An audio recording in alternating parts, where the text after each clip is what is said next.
Factor recently launched the Monza, a new aero bike that brings tech from its high-end Ostro van to a more reasonable price point, expanding the brand's reach beyond its usual premium market. Meanwhile, the van Rysel RCR Pro is widely seen as a great value flagship model.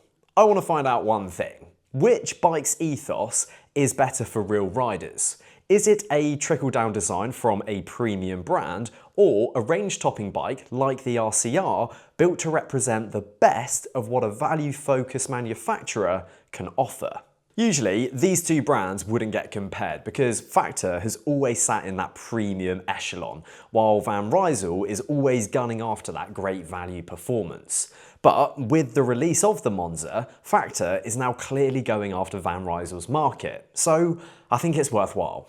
The specific builds I'm going to be looking at are the ones with an Ultegra Di2 group set, and here are the prices of those bikes in the UK, US and Europe.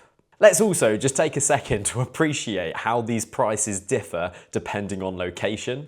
When taking into account the currency conversion, the difference in prices between the Monza and the RCR is the same. It's just that in the USA, the Van Rysel is the more expensive model, while in the UK, it's the Monza that costs more. And then, of course, for my European friends, after currency conversion, the Monza maintains a comparable price as it does here in the UK. However, on the continent, the benefits of buying from a French brand become evidently clear because there is a huge saving to be had. I'm going to break down the specifications of these bikes now, so I think let's take a look at the top line similarities.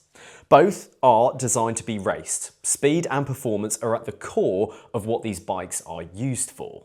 Both use what each brand claims to be a top spec carbon fibre layup. Both have been designed to be fast handling, stiff and aerodynamic, albeit in slightly differing amounts. And both, as mentioned, are built using the same tried and tested Shimano Ultegra group set. However, SRAM options are available if that's more your vibe. Now then, let's move on to some differences and what they mean for riders. The first one that stands out is the lack of a power meter on the Factor, and it's made even more obvious given the inclusion of one on the Van Rysel as it doubles down on its commitment to offering value. The Factor Ostro Van, the bike which the Monza has had so much trickle-down tech from, also doesn't come with a power meter on the Shimano builds. It's only the SRAM ones that do, and it's the same for the SRAM Force-built Monza, so I think we can say that that's a star to the RCR. The extra 2mm of tyre clearance on the Monza, in my opinion, is a big win. It's becoming common knowledge that wider tyres are faster. So this extra little bit of space sure does keep the bike more up to date with the needs of a modern rider. However, that's not to say that the 32mm of clearance on the Van Rysel is bad, because as we'll come on to, it does suit the DNA of the bike. And to be honest, for most riders, it's still wide enough. The tyres fitted to the bikes out of the box are both good. However, the Continental GP5000Ss that are found on the Van Rysel would be my preferred option over the Goodyear Eagle F1s that are found on the Monza, but that's not a huge complaint from me. The fact is, you're going to be changing your tyres after a hard summer of riding anyway. Looking at the wheels, I was surprised to find such little information about the Black Ink 45s that do come fitted to the Monza. There's no specs on either Factor's or Black Ink's website, so I checked the other wheels that were on the Black Ink website, and I can kind of roughly guess that the internal width of the 45s is going to be probably 23 or 24mm, and based off those measurements, I think it's fair to say that it's going to be suiting a 28 to a 32mm tyre. Happily, there is more information on the Swiss side wheels. They are 50mm deep, have a 20mm internal width, steel bearings, and Swiss side 370 hubs, which have probably come from DT Swiss. The internal width of 20mm is quite sad to see though, because they would be much better in the long run if they were 22, 23, maybe even 24. Currently, the brand only recommends that you run either a 25mm or 28mm tyre on these wheels for the best aerodynamic performance. Of course, you can go wider, and the hooked rim means that tyre compatibility will not be an issue. But these sizes feel as though they're at risk of becoming a little outdated. The saddles fitted from stock are not bad on either build. The Monza comes with a Selle Italia SLR boost saddle, while the RCR Pro comes with a Physique Vento or Antares. But the fact is, you need to use the saddle that's right for you, so it's kind of a moot point. The cockpits offered on both bikes are actually quite different. The Factor has a new carbon integrated cockpit, which you can get in a bunch of different sizes. It's also a different handlebar compared to the one you get on the Ostro VAM. This one has a shorter reach and drop, making it slightly less aggressive and easier to use for those with smaller hands, like myself. The Van Rysel, however, comes with a two-piece setup with carbon bars and an alloy stem. Sadly, the sizing options are a little more constrained here. Widths range from 400mm to 440mm, and it looks as though if you wanted to get the right size for you, you'd need to go ahead and buy a whole new bar and or stem to get it right. In terms of other features, the Factor has in-frame storage, meaning you can keep all of your ride essentials tucked away inside the frame.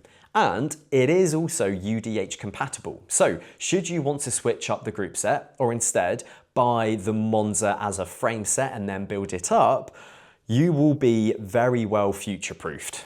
As for the Van Rysel, well, there's not really any fun or special features to shout about here. A key part of both bikes, obviously, are the frames, but more critically, the geometry. The RCR uses the exact same frame set as the one which is raced by the World Tour team AG2R. And let's not forget, that team has been scooping up a lot of wins. Of course, that is down to the talent of the riders, but clearly the bikes are not holding them back. That results in an aggressive, race-ready frame set designed for speed. Fast accelerations, good handling, and stability when descending. Now, onto the Monza, and it does borrow some pieces of its geometry from the Ostro VAM, that being the head tube angle, the fork offset, and the chainstay lengths. This means that the Monza will retain that same responsive ride feel, but the stack has been increased. The reach has been reduced in both the frame and the cockpit. And this results in the handlebars being both a bit higher and closer to the rider, creating a position that's better suited for those who don't have the same flexibility as a World Tour Pro. Pair that with a slightly slacker head tube angle compared to the RCR, and the Monza becomes a little bit more versatile in comparison. Don't get me wrong though, while these changes make the bike less aggressive than both its big brother and the RCR Pro,